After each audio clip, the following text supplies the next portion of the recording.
Aprel döyüşlərinin şanlı tarixindən 10 il ötür Azərbaycanın qəhrəman oğullarının yazdığı bu şərəfli zəfər səlnaməsi Neftçalada da ehtiramla anılıb. Neftçala rayonunda keçirilən anım mərasimində rayon icra hakimiyyətinin başçısı Mirhəsən Seyidov, rayon rəhbərliyi, hüquq mühafizə orqanlarının əməkdaşları, idarə və təşkilat nümayəndələri, din xadimləri, şəhid ailələri, qazilər və ictimaiyyət nümayəndələri iştirak ediblər.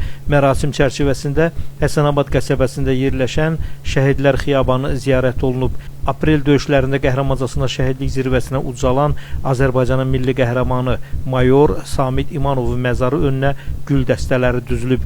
Şəhidlərin əziz xatirəsi ehtiramla yad edilərək dualar oxunub.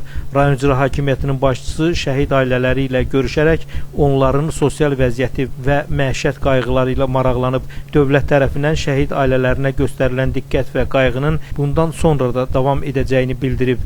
Qeyd edək ki, Aprel döyüşləri Azərbaycan ordusunun gücünü və xalqımızın vətənpərvərlik ruhunu bütün dünyaya nümayiş etdirən şanlı tarix kimi yaddaşlarda yaşayır.